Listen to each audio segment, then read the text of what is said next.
سلام بچه‌ها، چطورید؟ امروز میخوام راجع به یه موضوعی صحبت کنم که داره با ورودش به دنیای انیمه باعث میشه این صنعت هم مثل گیم و انیمیشن و فیلم شروع به کم شدن کیفیت داستان و محتوای انیمه بکنه و دیگه نتونیم اون چیزی که همیشه از یه انیمه خوب انتظار داشتیم و ببینیم. خب الان براتون سواله که چه چیزی باعث شده که من این حرفو بزنم و این ویدیو رو ضبط کنم؟ همه اینا به خاطر کلمه ترسناکی به اسم ووک.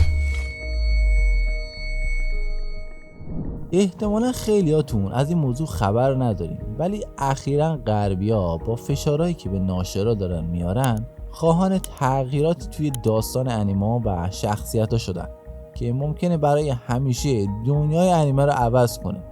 این تغییرات ممکنه باعث بشه انیمه به خاطر توجه به موضوعات پیش پا افتاده‌ای مثل همجنسگرایی، فمینیست و تنوع نژادی و یه مش چرت و پرت دیگه نتونن ایده‌هاشون و داستان اصلیشون رو کامل پیاده کنن و مجبور به تغییرات توی داستان پردازیاشون بشن. تا قبل از انیمه با صنعت گیم و فیلمسازی و انیمیشن هم همین کارو کردن و به گند کشیدنشون.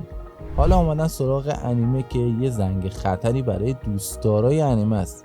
حالا این ووک چیه؟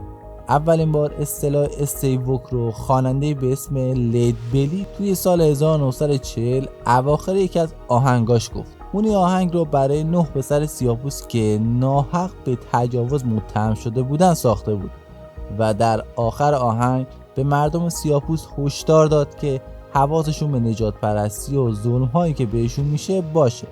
ولی تو سالهای گذشته معنی کلمه کلاً تغییر کرده. از اواخر سال 2010 از این کلمه دیگه برای برابری استفاده نکردن و ازش برای اهداف خودشون استفاده میکنن. از اینجا ووک تبدیل شد به سانسور و حمایت از گرایش‌های جنسی و حمایت از رنگین پوستا. برای مثال کمپین های حمایت از LGBT و گرایش‌های مختلفی توی امریکا و اروپا خیلی زیاد شد که با سوء استفاده از اسم ووک بیشتر سازنده و فیلم‌ها و انیمیشن‌ها و همینطور گیم‌ها رو مجبور کردن تا همجنسگرایی و نژادهای مختلف رو نشون بدن و با زیاد رویاشون به یک کلمه منفور شده بین مردم تو سراسر جهان تبدیل شد که این اواخر مثل فاجعه لایو اکشن پری دریایی و سفید برفی یا بازی اساسن کرید شادو که فکر نمی کنم نیازی به توضیح بیشتری داشته باشه گند زدن تو این صنعت. البته این چیزهایی که گفتم برای همه انیمه ها صدق نمیکنه و بعضی انیمه ها هستن که بدون دخالت ووک از این چیزها استفاده میکنن، مثل وان پیس که کاراکترهایی مثل بونچان و ایوانکوف داشت. ما با اینا کاری نداریم و مشکلی هم نیست. این آدما تو هر جامعه‌ای هستن و زندگی میکنن. مشکل از جایی شروع میشه که ووک داره این کارو تبلیغ میکنه و باعث شده رو اعصاب بیننده بره.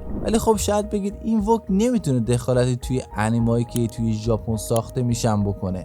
خب همین نکته بود که اصالت کارشون رو به ما نشون میداد.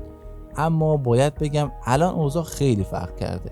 این سازمان‌ها تو همین اواخر اومدن هر جوری که میتونن دارن به ناشرا و استدیوها فشار میارن تا قوانینشون رو توی انیمه اجرا کنن. بذارید اینجوری بگم، اگه یه انیمه بخواد در سطح جهانی منتشر بشه باید تنوع نژادی و جنسیتی رو توی خودش نشون بده. به جا مکانش هم اصلا هیچ ربطی نداره. به طور مثال توی جوجوتسو کایزن به جز این که یکی دو تا سیاه‌پوست ژاپنی چپونده بودن توش، احتمالا یکی از کاراکترهای اصلیش هم بایسکشواله. از کجا اینو میگم؟ به خاطر اینکه بعد از تموم شدن فصل 1 وقتی تودو از مگومی میپرسه تایپت چه دختریه، مگومی ضمیر جنسیت رو تعیین نمیکنه. برای همین تو این جامعه ووک خیلی محبوب شده و همه میگفتن که مگومی احتمالاً بایسکشواله. البته تایید نشده که ووک توی این داستان دخالتی داره، اما بعیدم نیست. ووک میگه هر چی ما بگیم یعنی همونه و هر تغییری که ما دلمون بخواد رو باید انجام بدید و اگه انجام نشه وقتی به دست ما برسه یا سانسور میشه یا اون چیزی میشه که ما میخوایم. مثلا حتی توی دراگون بال که یه انیمه بزرگ قدیمیه، لباسای بولما یا شخصیتای زن رو عوض کردن که طرفدارای انیمه کلی اعتراض کردن و میگفتن دراگون بال یه اثر کمدی اکشن و فضای خاص خودشه نه یه سریال ساخت دیزنی.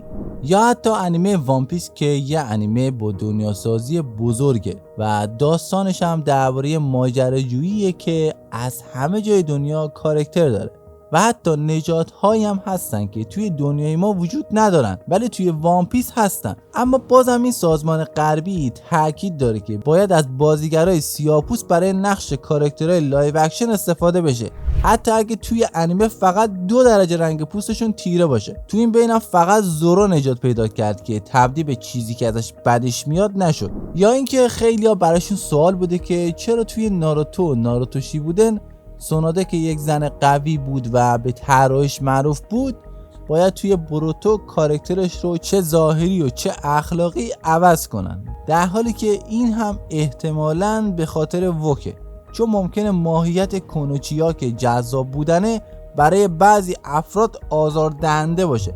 اصلا هم مهم نیست که یه تیکه از فرهنگ کشور سازنده اون انیمه رو خراب کردن. این که دلیل این موضوع رو به وک ربط میدم الکی نیست، از اونجایی که بروتو یه انیمه‌ای که حاضر فرهنگ خودشو برای محبوب‌تر شدن بین اروپا و امریکا حراج کنه. با اینکه میگن وک برای برابری و حقوق همه افراد جامعه است، ولی داره دقیقاً برعکس ازش استفاده میشه و دارن با زور محتوای انیمه و داستانا رو عوض میکنن. این سازمان‌ها انقدر قدرت دارن که حتی روند یه داستان رو کامل میتونن عوض کنن.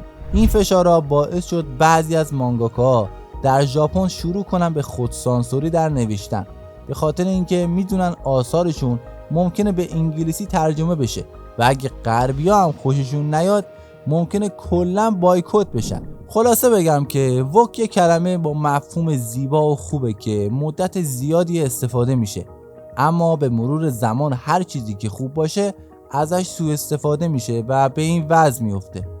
الان این اصطلاح به یکی از منفورترین کلمات توی دنیا تبدیل شده و داره اصالت و هویت آثار بزرگی رو خراب میکنه، از فیلم‌ها گرفته تا بازی‌ها و حالا هم رسیده به انیمه‌ها که یکی از بزرگترین مثال‌هاش هم درباره نژاد پرستیه.